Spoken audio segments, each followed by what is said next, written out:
Hi everyone, আজকে তোমাদের সবার পছন্দের ম্যাক্রাম কোস্টারের টিউটোরিয়ালটা শেয়ার করব এবং ম্যাক্রাম কোস্টার নিয়ে তোমাদের সকল প্রশ্নের উত্তর দিব। এই হচ্ছে ম্যাক্রাম সুতা, এটা হচ্ছে অফ হোয়াইট কালারের, তবে এটা ছাড়াও এটার বিভিন্ন কালার রয়েছে। তো প্রথমে নিচে দেওয়ার জন্য আমি নিয়েছি সাদা কালারের একটা শপিং ব্যাগ। পেন্সিল কম্পাসের সাহায্যে একটা রাউন্ড দাগ টেনে নিয়ে এভাবে কেচি দিয়ে কেটে নিব, তাহলে খুব সহজে রাউন্ড শেপে কাট হয়ে যাবে। এবার সুতা লাগানোর জন্য আমি এখানে ব্যবহার করছি হট গ্লু। সুতার মাথাটাকে একটু গোল করে নিয়ে হট গ্লু দিয়ে বসিয়ে এবার চারপাশে হট গ্লু দিব আর সুতাটাকে রাউন্ড করে লাগাবো। একটু টান টান করে লাগাবো যাতে এটা শক্ত হয়ে ভালোভাবে লাগে। আর হট গ্লুটা দেওয়ার সাথে সাথেই লাগাতে হবে, কারণ হট গ্লুটা একটু বাতাস লাগলে সাথে সাথে শুকিয়ে যায়। তো এই হট গ্লুটা দেওয়ার সাথে সাথে সুতাটা ভালোভাবে লাগিয়ে নিব। তো সেম প্রসেসে রাউন্ড করে হট গ্লু লাগিয়ে সুতাটা লাগাতে থাকবো। তো চলো এখন তোমাদের ওই ম্যাক্রাম কোস্টার নিয়ে সকল প্রশ্নের উত্তর দেই। প্রথমে হচ্ছে এই সুতার নাম কি? এটা হচ্ছে ম্যাক্রাম সুতা। এটা কটন, জুট, লাইলন, পলিস্টার, হেপস এ ধরনের সুতা দিয়ে তৈরি একটা সুতা। আরেকটা প্রশ্ন হচ্ছে এগুলোর কি অন্য কালার পাওয়া যায়? হ্যাঁ, এটা বিভিন্ন কালারের পাওয়া যায়, তবে অফ হোয়াইট কালারটা সবচাইতে অ্যাভেলেবেল।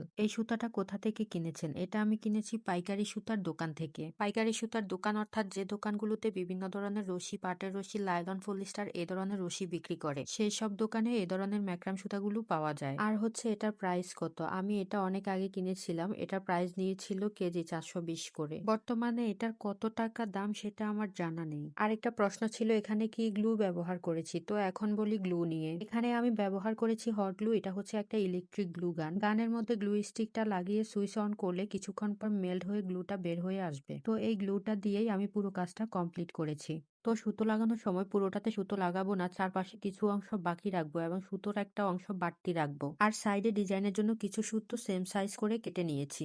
এবার সুতোর দুই মাথাকে পিছন দিক দিয়ে নিয়ে অপর দিক দিয়ে বের করে শক্ত করে টান দিব যাতে এটা ভালোভাবে লেগে থাকে। এরপর টান দিয়ে পাশেরটার সাথে লাগিয়ে দিব। প্রসেসটা আরেকবার দেখাচ্ছি। সুতোর দুই মাথাকে একসাথে করে নিচ দিয়ে নিয়ে অপর দিক দিয়ে বের করে শক্ত করে টান দিলে এটা ভালোভাবে লেগে যাবে। ভালোভাবে লাগাতে হবে যাতে এটা ছুটে না যায়। ঠিক সেম প্রসেসে সবগুলো সুতা একটা একটা করে চারপাশ দিয়ে লাগিয়ে দিব। তো আমাদের সবগুলো সুতা লাগানো শেষ। এখন সুতাটাকে রাউন্ড করে চারপাশ দিয়ে আবার হট গ্লু দিয়ে লাগিয়ে দিব।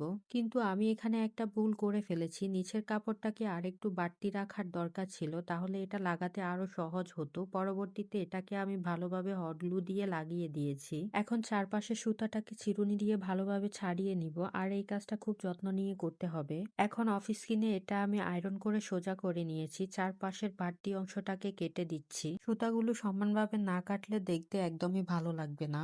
হয়ে গেল আমাদের সুন্দর একটা ম্যাক্রাম কোস্টার। কেমন লাগলো তোমাদের আমার এই ম্যাক্রাম কোস্টারের কাজটা অবশ্যই জানাবা। আর আমার এই কাজটা থেকে কেউ ইন্সপায়ার হয়ে যদি তোমরা কেউ তৈরি করে থাকো অবশ্যই আমাকে ট্যাগ করতে ভুলবে না।